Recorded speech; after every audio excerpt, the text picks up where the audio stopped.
Hello, my name is Unspecified and today I wanted to talk about Bayonetta 3. This is more so an update based on my previous reaction, where I went wrong in that reaction, and just kind of rectifying it all with what I now know. The first thing I remember noticing in the trailer was Peggy 16. Peggy 16. Peggy is pan-European game information. It's the ESRB of Europe. The number associated with each Peggy label basically dictates the ideal age range that somebody should start playing the game at. In this case, 16 years old. Whilst I could be wrong about this, I think the reason this is in here is because of something that Platinum announced on Twitter.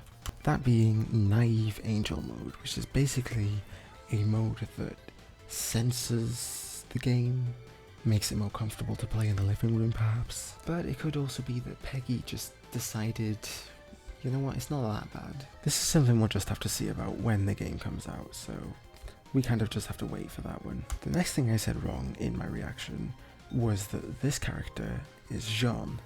It's not. It's another version of Bayonetta, where she's kind of like reversed. The facial features that are usually on the right, the mole, are now on the left side of her face from the perspective of the viewer. The people of the subreddit have been calling her Chinetta. I think that kind of sounds weird, I'm not gonna lie. Since her face is mirrored, I'm more inclined to call her Atanoyab, because that's Bayonetta backwards. But I basically made the mistake of calling her Jean because she was red. She's not Jean at all, she doesn't even have white hair. This character was confirmed to be a different division of Bayonetta by Nintendo's Twitter. The next thing I wanted to talk about was just general negativity people have towards this game. There's a subset of people who are like really concerned that there's going to be some sort of Platinum verse coming, and I don't think so. There were two slight jabs in the original trailer about Astral Chain and some other game that I'm just feigning on the name of right now. But I very distinctly remember at the time Kamiya saying that they were just fake outs to make you think it was another game when actually, look, it's Bayonetta. Yes, this game does seem to be basing itself around multiverses. In fact, they say it multiple times in this trailer. But that doesn't mean it has to be a Platinum verse. Why is that the concern here? And there's all kinds of things of people saying are evidence points for this theory, but I don't agree. Maybe they're just similar designs because the same designers made all the characters. Maybe they're similar designs because they're Platinum games. You know, studios tend to have art styles that they prefer for their own games, and how are you sure that it's a Platinum verse and not just them using their favourite art styles? It just feels like the evidence points for this aren't necessarily evidence points, they're just kind of observations people have about similarities between games. They're not necessarily the same universe. I've seen other concerns regarding Viola that I don't really agree with either. For example, I saw one concern regarding how much we'll be playing as her. The previous two games in the series have already set the expectation that you only ever play as alternate characters for like a section, and then that's it. The chances where you might play as the other characters are completely optional and only post-game content. So why wouldn't this game do the same thing? Why would this game fail at what the other games have already perfected in playing as other characters for short sections? Like, you played as Jean for a tiny bit in the first game and you played as Loki for a tiny bit in the second game. Why are we suddenly concerned that we'll be playing a ton of Viola in the third game when all we have of it really is one section which all seems to be the same part? It just feels like a lot of the negativity around this trailer is unjustified. It doesn't feel necessary, or it doesn't feel reasonable at all. Sure, concerns after that second trailer might have been a bit more justified. The colours did look a bit muted and there wasn't very much to it, and it looked a lot more, a little bit too similar to the previous games. And now that this third trailer kind of rectifies all that, suddenly we're finding even more things to complain about? I'm not really sure about that. I honestly think people just need to lighten up a bit on this one. Like, seriously, we spend so much time asking Kamiya and asking anyone for new information about this game, and yet when we get new information about it, it's just not enough for some reason.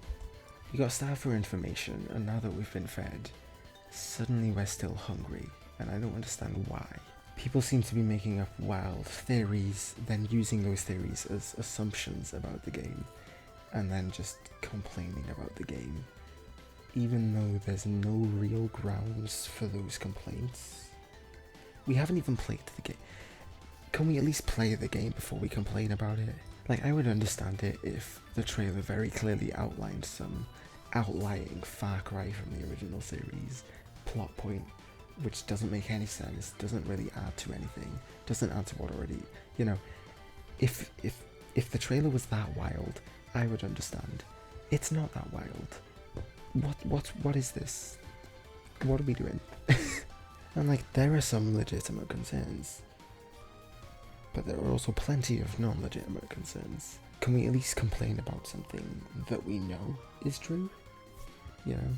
Even though I don't really like the complaints about Naive Angel mode, and even though I completely disagree with everything they're saying, at least they're complaining about something that's actually confirmed to be true. It just feels like there's an air of negativity around something that is completely made up under fan theory at the moment. We have to just wait until the game comes out before we start complaining about something we don't even know that exists yet. Shouldn't we only complain about it if we know it's true?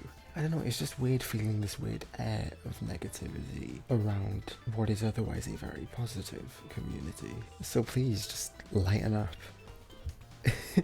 I don't see many of these concerns coming to any real fruition here. Like, let's just enjoy the information we have, you know. It's fine to come up with fan theories based on what the trailer has given us, but why are we then using fan theories as a basis for what we think the actual game is going to be? Just because we have evidence points for it doesn't mean you've proven something is true. And that doesn't just apply to the real world, it also applies to fiction. Especially when we're not the ones coming up with it. But yeah, that's the video. I hope I've been somewhat reassuring, and you know, hopefully everything's okay, you know, hopefully people calm down a bit and people start discussing actual information instead of just theorized stuff that people have come up with. Let's try to be patient and wait for the game. In the meantime, you know, if we can't wait, if we really can't wait, let's enjoy some other things while we wait. You know? Like watching my video, or reading my tweets, or commenting. That's really fun. You should comment. You should write a comment. And then you should subscribe with notifications on. You should help me become a YouTuber, because I would like to do that. But anyway, thank you for watching. I've been Unsatisfied, and in the words of another, don't be disheartened.